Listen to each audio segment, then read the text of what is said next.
हाय guys, Sandeep Notiyal maths में आपका स्वागत है। आज हम आपके लिए लेकर आए एक नया वीडियो जिसमें हम पढ़ाएंगे क्लास 10 का चैप्टर नंबर 4 क्वाड्रेटिक इक्वेशन द्विघात समीकरण के बारे में हम पढ़ाएंगे। और ये क्लास 10 का बहुत ही अच्छा चैप्टर है जिसमें पेपर में कम से कम 10 नंबर के क्वेश्चन पूछे जाते हैं। हम इस चैप्टर की आपको समरी बताएंगे।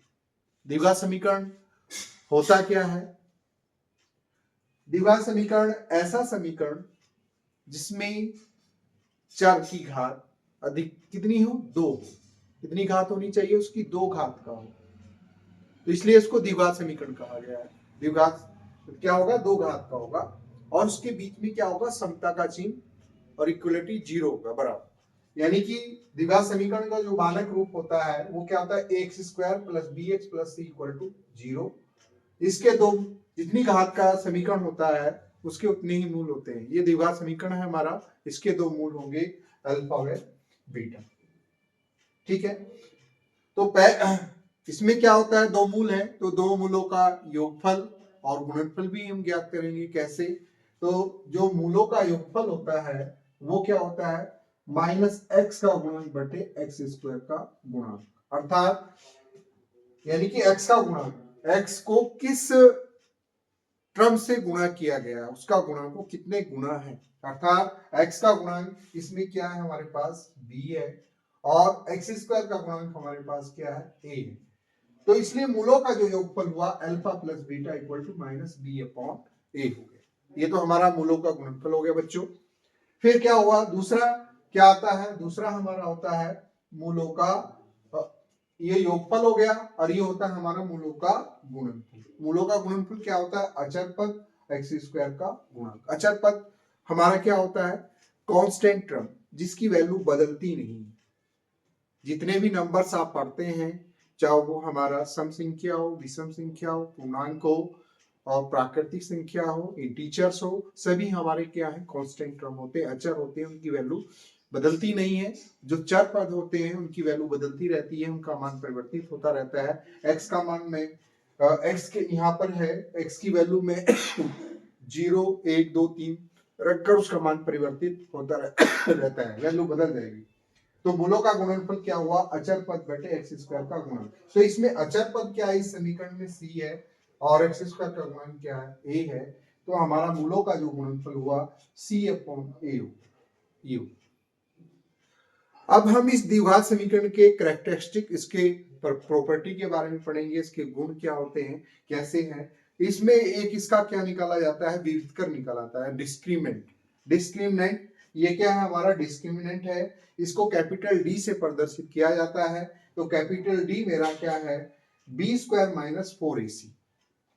हमारे पास कोई भी समीकरण दी होगी द्विघात समीकरण, तो हम उसकी तुलना स्टैंडर्ड द्विघात समीकरण के रूप से ax square plus bx plus c equal to 0 से करेंगे। इससे हम a, b और c की वैल्यू फाइंड कर लेंगे और फिर हम इसमें इस सूत्र में रख लेंगे b स्क्वायर माइनस 4ac। इसकी 3 कंडीशन होगी। पहली कंडीशन क्या होगा? यदि d का मान 0 से बड़ा हो जाए, d का मान क्या हो जाए? 0 से बड़ा हो जाए, तो मूल हमारे वास्तविक व असमान होंगे। मूल हमारे वास्तविक और असमान होंगे। वास्तविक होंगे जितने भी हमारे जो रियल नंबर्स होते हैं, रेशनल नंबर्स होते हैं, दोनों को सम करने, सब्ट्रैक्ट करने, मल्टीप्लाई करने से ही हमारे क्या होती है? वास्तविक संख्याएं। उन्हीं को हम वास्तविक संख्याएं कहते हैं। तो मूल वास्तविक और असमान होंगे। वास्तविक होगा और वे असमान होंगे। असमान का मतलब दोनों अलग अलग होंगे।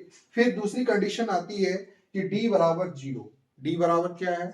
0। यदि d का मान 0 आ जाता है तो उस स्थिति में क्या होंगे? हमारे दोनों मूल बराबर होंगे और दोनों मूल क्या होंगे? हमारे बराबर, वास्तविक और समान होंगे। दोनों पॉजिटिव होंगे और समान होंगे। ठीक है।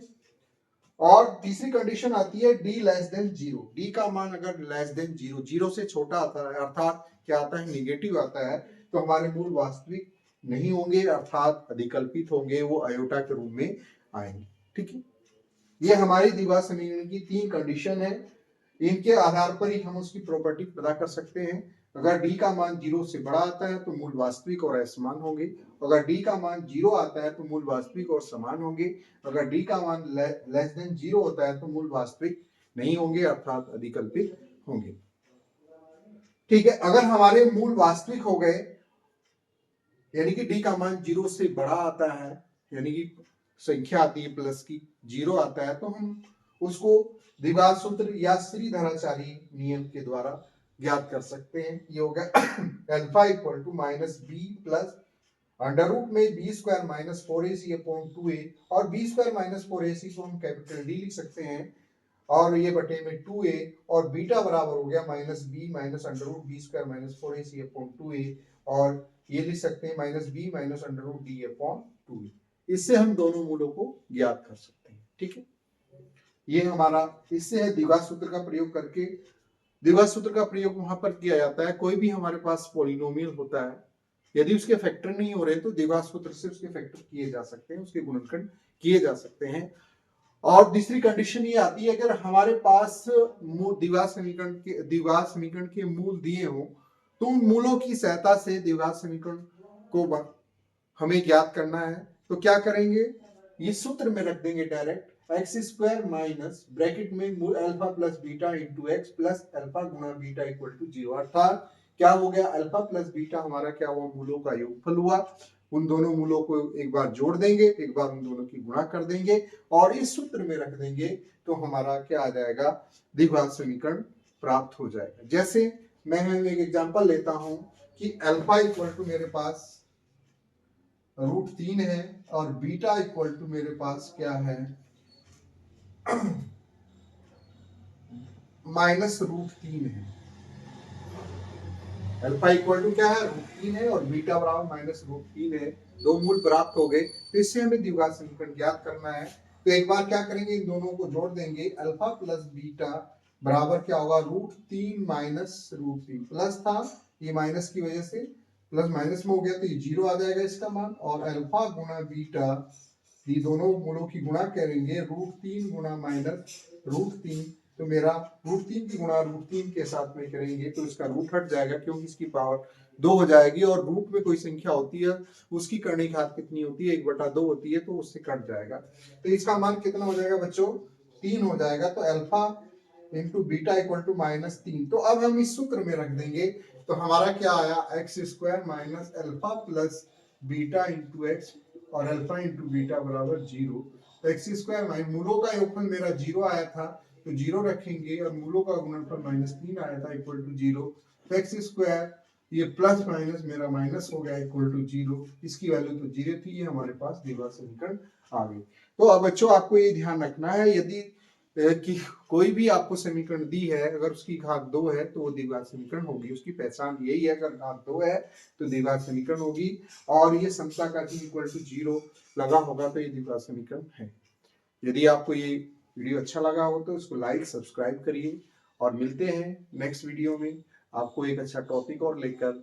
और ये इसकी समरी आप याद कर लीजिए, इसमें से बहुत ही आपको शॉर्ट क्वेश्चन भी आएंगे, वेरी शॉर्ट क्वेश्चन भी आएंगे। ऑब्जेक्टिव टाइप जो होता है, आपका पेपर जो होता है 70 नंबर का होता है, जिसमें से 20 नंबर आपके क्या होते हैं, ऑब्जेक्टिव टाइप होते हैं, और 50 मार्क्स के जो क्वेश्चन होंगे वो आपको लॉन्ग टाइप होते हैं, उनको हल करना होता है। ऑब्जेक्टिव टाइप में ओएमआर शीट में आपको उसको भरना होगा।